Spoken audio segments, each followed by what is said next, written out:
Welcome to Trade Talk, the podcast where construction pros connect, share, and grow. Brought to you by Contractors Connect, this show dives into real-world issues facing today's builders on and off the job site. Whether you're swinging a hammer, running a crew, or scaling a business, we've got the insights, stories, and expert tips to help you level up in the building industry. I'm Sarah White. And I'm Erin Bacher. And together, we'll be talking shop with industry leaders, tradespeople, and innovators who are shaping the future of construction. Let's get to work. This is Trade Talk. Welcome back to Trade Talk, the podcast where construction pros connect, share, and grow. I'm your host, Sarah White. And I'm Lindsay Lord, and today we're sitting down with a powerhouse in the construction industry who's helping redefine what leadership looks like in the trades. Yes, so we have Cyndie Williams with us, who is the Executive Director of Carpenter Contractor Trust, an organization that represents more than 40,000 carpenters and contractors along the Eastern Shore. So we're excited to hear what she has to say. Cyndie started her career with tools in hand and has worked her way to be the first leader in charge of Carpenter Contractor Trust. She's now a leading voice for workforce development, leadership, and building cultures where everybody can succeed. Yeah, so we're going to talk to her about her leadership journey and what it's like in this changing world for the skilled trades. Awesome. Let's jump in. If you're in the construction industry and your marketing feels more like a punch list than a plan, it might be time to call in the pros. At Bespoke Consulting, we help contractors and construction businesses get noticed with branding that builds trust, websites that convert, and marketing strategies that actually move the needle. Want to grow your business without wasting time or money? Start with Bespoke. Learn more at bespokeconsulting.com. All right, welcome, Cyndie. We're excited to have you on the podcast. You said you're joining us from Pennsylvania today. Yes, Philadelphia, to be exact, yes. Philadelphia. So for our listeners who aren't familiar, can you tell them a little bit about what is Carpenter Contractor Trust? Sure. So the Carpenter Contractor Trust is a labor management trust designed, and it was established in the early 2000s to allow the platform of unionized signatory contractors or unionized contractors, union members, education and training, all to come together under one umbrella and have cohesive relationships, as well as the ability for us to market them as a brand. So the union brand, if you will. The best way to put it is there's many partners involved when it comes to union construction, but we work to bring alliances between the parties, but also to promote on behalf of everyone. It's a large ecosystem that we have. And large association umbrella. So we work to try to promote unionized construction and unionized workers, if you will, under the carpentry umbrella. Great. So what does your typical day as executive director of this organization look like? So a typical day, is really connecting to folks that are decision makers and policy makers, as well as folks that are moving the industry forward as far as unionized construction is concerned. So you think many people, maybe even on this podcast, don't know what unionized construction looks like. So in an area of the map that I cover, that could be a football stadium, that could be hospitals, schools, bridges, roads, nuclear power plants, energy sources like solar and wind power. It could be any of those things that move today's society and allow us to have the lifestyle that we all live here in America. So larger scale projects, very heavily driven towards commercial construction. We don't build homes. So if that's what, most folks think when they think of carpentry, we're more of the heavy highway and the larger commercial construction projects. Could be warehouses, but yeah, so that's a little bit about what we do. And really my thought or my hope is to connect to those decision makers in the industry so they can think about what it might entail to consider building productively with skilled tradespeople to build their project and to work in their community, connecting potentially local hiring pieces, connecting to skilled trades, folks that live in their community to the projects that they have up and coming in their areas. So a great, for instance, and I'll just give you one plug. We just recently moved the needle on the project for the Washington Commanders. They're getting ready to build a new stadium in the DC downtown. But with that project, there was a little bit of trepidation about where the stadium was going to go, who was going to take it on. It was, a thought, did Virginia want to take it? Did DC want to take it? And so we get involved locally, we get involved in the politics, we get involved in showing them how their community will benefit from unionizing and making sure that hiring to that capacity or having those types of languages in their contract will help local hire components and to help people that live there local to be on those projects. So anything from connecting to decision makers to doing media blasts on their behalf, social media presence, video production. That's all some of the stuff that Carpenter Contractor Trust will do on behalf of the union to promote those types of offerings to a decision maker when they think about projects coming to their area. That's interesting. And so we also saw that you are the first woman to be executive director of your organization. So what was that like, or what is it like? So, I think it's an interesting path just as a woman in the industry. I've been doing it for 26 years or so now, from every job that I've had. I'm a carpenter by trade, so it goes back to learning the skill myself.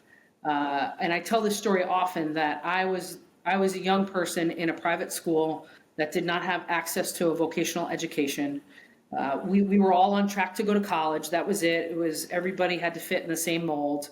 And I just didn't feel that I was ready to go to college, but I also didn't know what it was that I was going to move towards.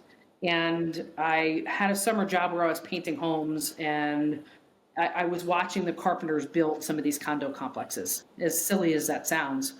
But I really just had an interest in what they were doing, being exposed to some other folks.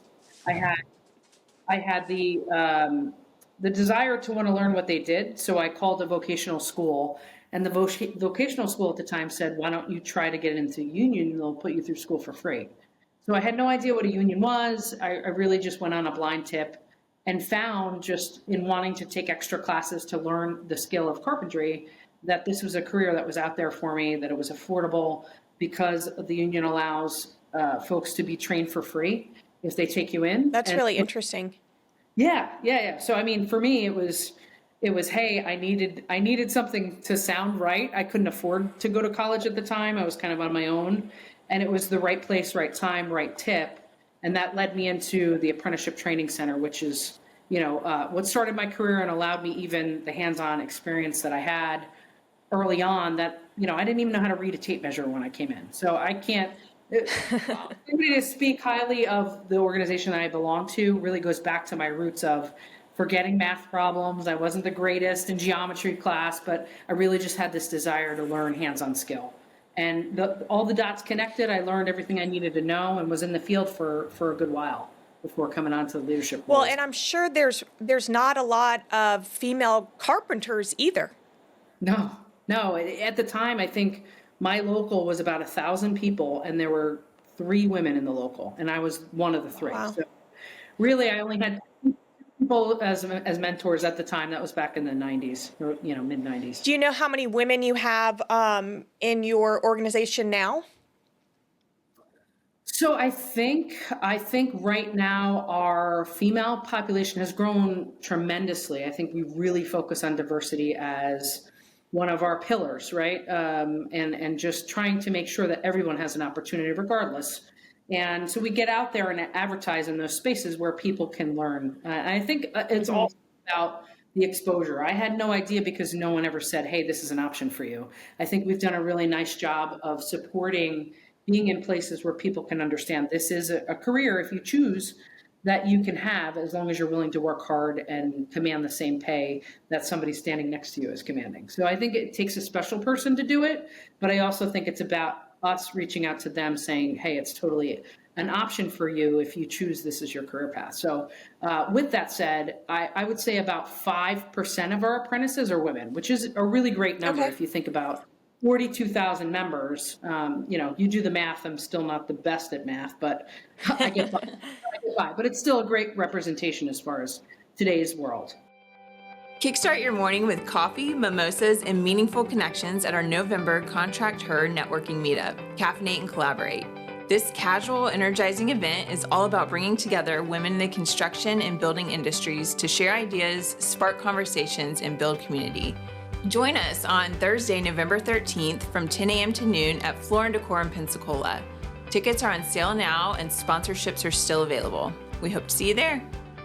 We talked a little about our Women in Construction group that we run, Contract Her. So if you could give some pointed advice to a woman in construction, or really to anybody trying to move up in an industry where they might still be the only one in the room, or the few in the room, Right. What would that be?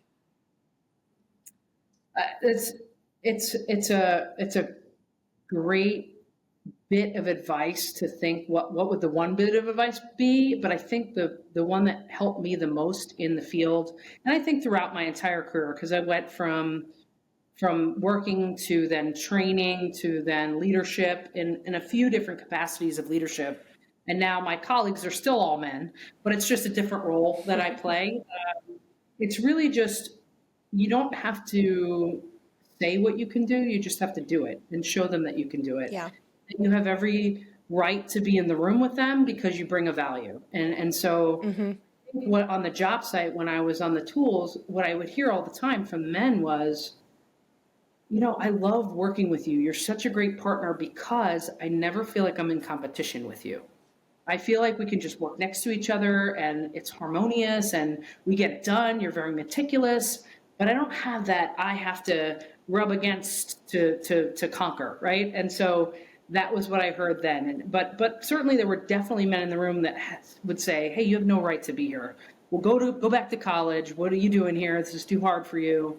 And I just would let my work kind of prove that recipe, that I had every right to stand next to them, make the same wage that they do, and just keep my head down and work. And so obviously it's a lot less laborious now because I'm in sort of the business world of it all. But certainly I'm in with male decision makers that could still potentially question my worth. And really what we do to market on behalf of the masses has been an excellent recipe for success and growth in market share. So I prove on the business side of things that with the right mindset and just, eye on the prize about what's important and what matters is really, instead of saying, just doing. Just do is really kind of the magic in it, I think. And also just being a good person to other people, because people gravitate to people that they want to be around, right? And so I think it's all about personality as well. You're finding yourself in a hard situation, and who do you stand next to? Usually is the person that can make you feel comfortable or just be in it with you, be in the trenches with you, whatever it may be. That's great advice. So your organization focuses on promoting the skilled trades. And so why do you think that this is a good alternative to the traditional college track?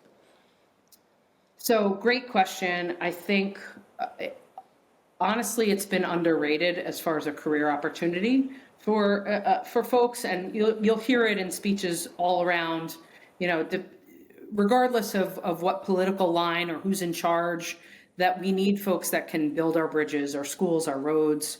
We need the talent, we need the skill, we need the American workforce, right? And we are that, right? We are the folks that are building today's infrastructure. And for so long, schools have just had their eye on the prize of college. And I'll say it because I have my own son who's 14 and trying to make the decision what path he wants to head down. And this is a kid that I know will work with his hands one day, and maybe he'll be an engineer, but maybe he'll be a tradesperson. And, with AI and tech and just watching the past 20 to 30 years of the boom in tech, and now the people that are overwhelmed by the fact that AI is taking over their jobs and laying them off at lengthy paces, it's plain to see that a job that you can have your hands on is not going to go away. And there may be automation, there may be computer products that are now making jobs go quicker and faster in construction, but certainly there's going to be a lot of people that need to have their hands on every day in order to either A, operate those machines, or B, be the person on the job to fix the problem right there on site.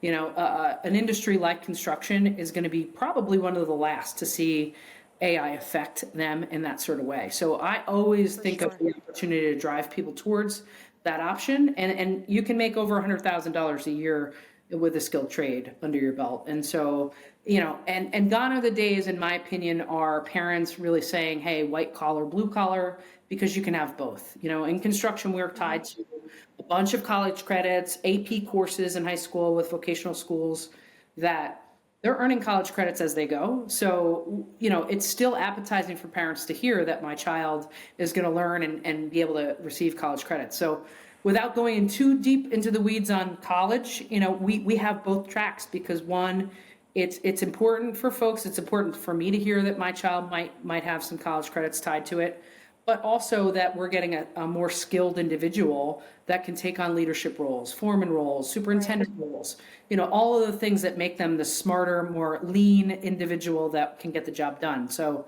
you know, we're all about both, you know, the balance between hands-on and smarts. What do you think needs to be done to make the trades more appealing to young people, or to make them aware that it's an option?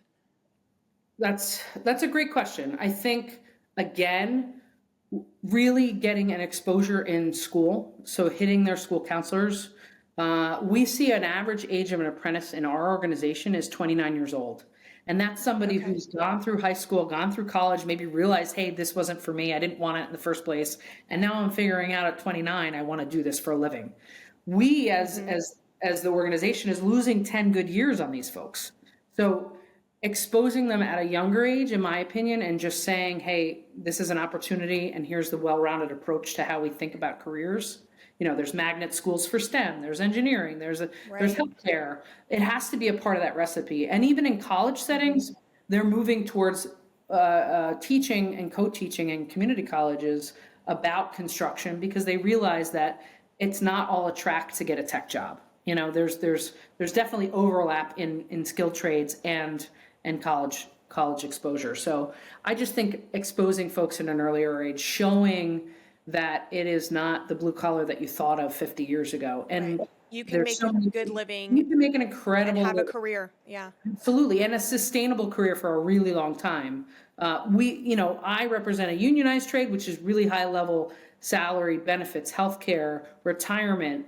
But in general, if you're a good skilled hand, regardless of whether you're union or non-union, you'll be able to command your own salary, because you're putting your time in to learn the trade and learn it right. Yeah, that's awesome advice. And I see that in my day to day. My husband's in the construction industry. And so. Yeah. And he went to law school and was an attorney, and then decided it wasn't for him. Right. Perfect example, right? And we find that all the Yeah. time. Yeah.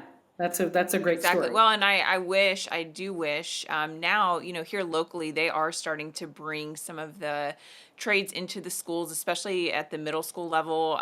They've implemented some programs where the kids can go and, you know, and learn the skills that I didn't get a chance to learn, and my husband didn't get a chance to learn. And had he, I think his path would have been different. But, you know, he went to school, he was really smart, didn't know what he wanted to do. So he's like, I guess I'll just keep going to school for a while. And so here we are. But right. Switching again. Yeah. Absolutely. Switching courses just a little, you've really helped create a culture of empowerment, and where everybody feels like they can be heard. What's some practical advice that you could give to other companies that would allow them to create the same type of culture? Sure. So that's a good question. I think really, as I absorb that question, it's really just trying to, whether it's being in a room networking with another professional, or it's giving advice to somebody that's in the field that's just getting started for the first time, I really just try to be the person that I needed to hear when I needed whatever the bit of advice was, right? So as an apprentice, I think about that. And I now want to be the person in the room that makes somebody feel safe, comfortable, able to do their job, and do it effectively, have the safe space to ask questions. So it could be a skilled tradesperson that doesn't know it yet, that just has to have the courage to say, hey, I don't have this yet.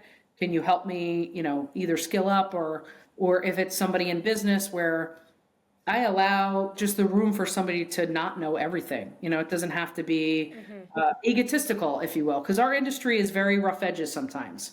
And so I think that sometimes brings value, is that I can just sit and listen and help try to design the right pathway. And sometimes that's just bringing out conversation about what might work best and taking a stab at something. So I just try to be the person in the room that could help move that along.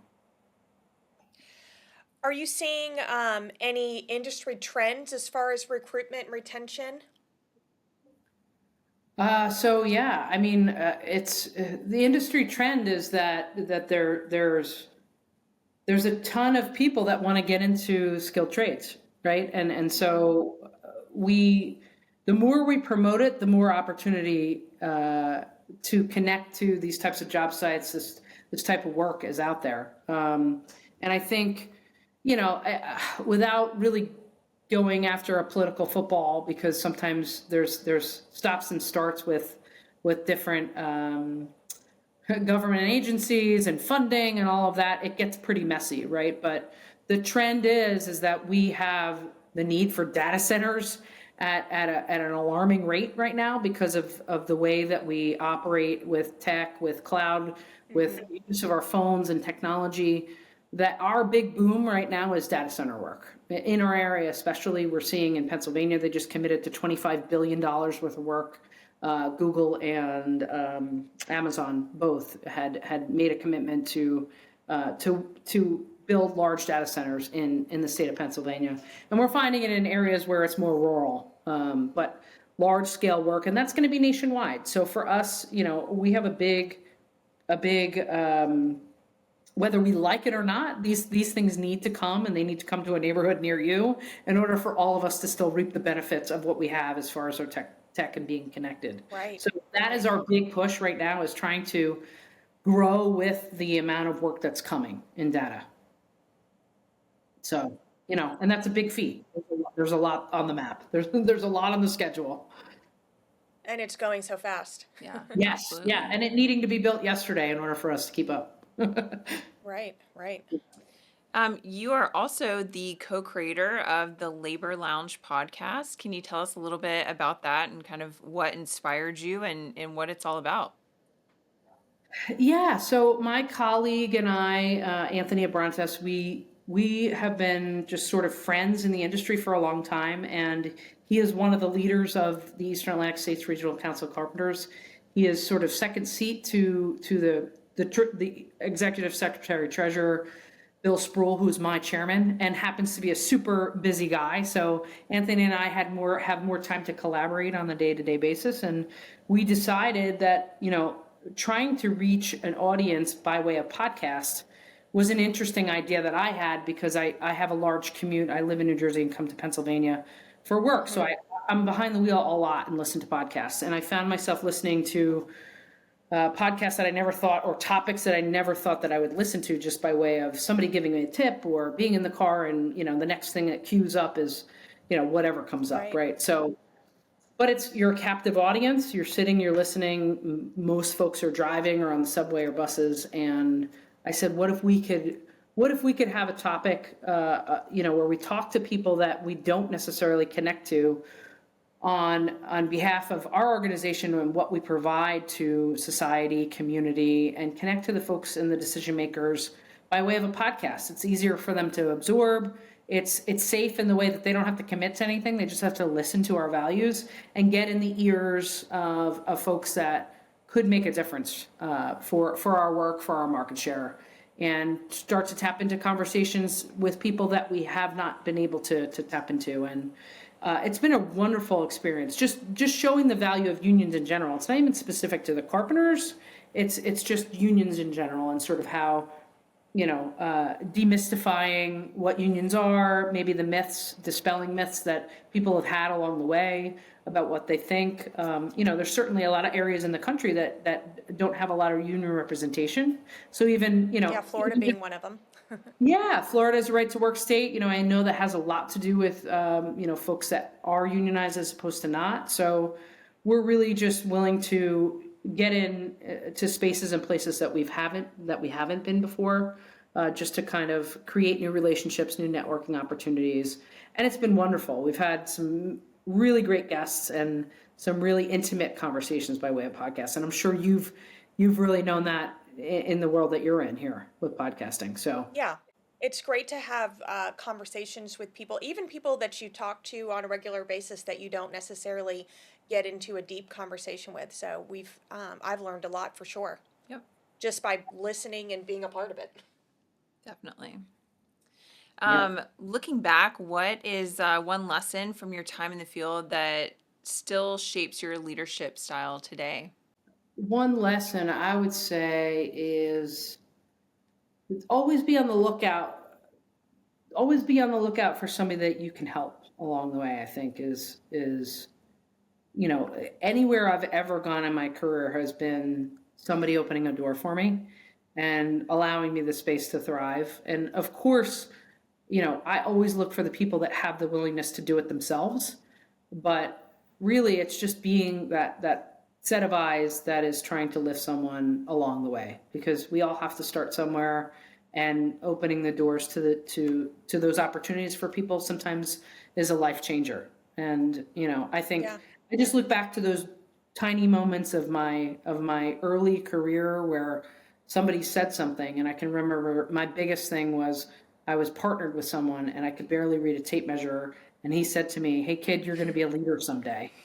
And I looked at him like, "Do you even know what I'm thinking right now?" I'm thinking, I don't belong here.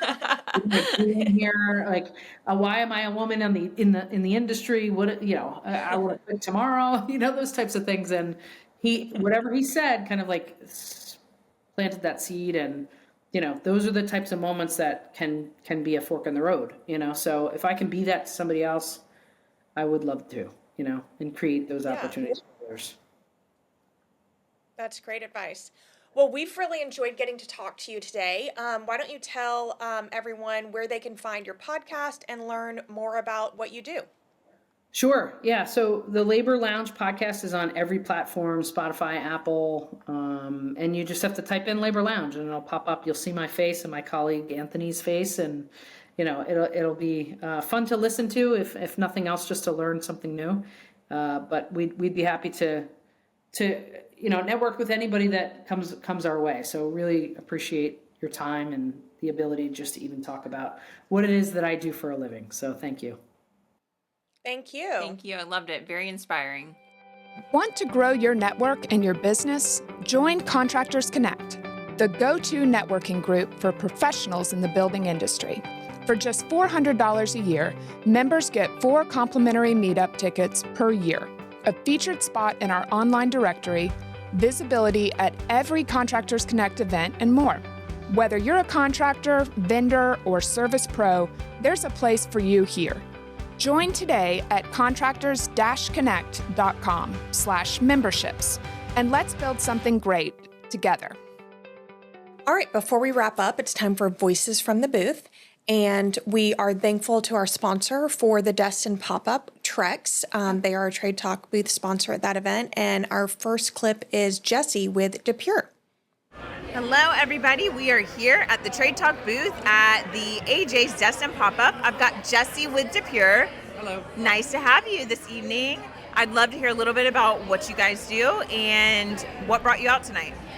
Well, what brought me out is I love being part of things, and the Contractor Connect is an amazing thing to have. Awesome. It's super amazing. I met amazing people. What I do and what I'm out for is to promote my business. And what we do is indoor air quality, water purification, indoor air testing, indoor air filtration, any solution, and we might even look into what you eat if you have an allergy issue. Love it. Yeah. Awesome. Well, you're at the right spot to make some good connections tonight. Thank you so much for joining us. Oh, well, thank you very much. I appreciate it. Hope to see you next time. Thank you. Thanks. That was great. That was Jesse's first event with us, and he had a great time. Yeah, we're happy to have him there. Next up, we have somebody else who attended our Destin pop-up, and it is Wesley from LP Outdoor Lighting Perspectives. He's new to town, and he also had a great time at our event, so let's hear what he has to say. Hey everyone, we are here at AJ's pop-up event in Destin after the Contractor. Had a great day, but right now I'm here with Wesley from LP Outdoor Lighting Perspectives. That's right. Did I get it right? You got it right. Perfect. We are so glad to have you. Are you having a great time so far? We are having a blast. We are blown away with the amount of people that are here. Just excited to be a part of it. Pretty new to town, and so just to get out here and meet everybody, and what a good turnout in an iconic place like AJ's. Yeah. So tell me a little about what you guys do and where you're servicing. Yeah, so we are a landscape lighting company. We do anything from landscape lights to holiday lights to permanent roofline commercial lighting. We service pretty much all of the Panhandle, so from Destin all the way to Tallahassee. Awesome. It's a national brand, but with a local ownership and a local presence, so we're excited to be a part of the Panhandle. Awesome. Well, we're so glad to have you, and we hope to see you at more events in the future. Yeah, thank you very much. Thank you. Well, it sounds like maybe we need to have him come out and do holiday lights. Yeah, absolutely. With the season coming up, give them a call. And then lastly, let's hear from Kenny. He's a regular at our events from Builders First Source. And he just talks a little bit about why he thinks you would love to attend a Contractors Connect event. Can't wait to hear what he has to say. Hello, everybody. I'm here tonight at Contractors Connect in Bay County. I've got Kenny Nicholson with Builders First Source. Thanks Thank for you. joining us. Oh, absolutely. We go to every single event, and if you're not part of Contractors Connect, you have to be. The networking that can be done at these events is invaluable. We come to every single event, and I can tell you that we absolutely benefit from being here. Awesome. Well, thanks so much, and definitely we hope to see you guys next time. All right, well, it's great to hear from Kenny. We always love seeing him at all of our events. Yeah. We're hitting the road. Contractors Connect is headed to Daphne, Alabama. We're excited to break into this new market, and we want you to join us on Thursday, January 29th for our Contractors Connect pop-up. More details will be coming soon, and sponsorships are currently available. Contact us for details. Well, that was an incredible conversation with Cyndie. I loved getting to know her, and I'm excited to listen to her podcast. Yeah, it was great to hear her story and how she is shifting the narratives around the trades. As always, make sure you're following us on Spotify, Apple, Amazon, and YouTube, and TikTok too. We'll see you next Tuesday. Thanks for tuning into Trade Talk, powered by Contractors Connect, where construction pros connect, share, and grow. If you enjoyed today's episode, be sure to like and subscribe, leave a review, and share it with your crew. Until next time, Stay sharp stay safe. and keep building.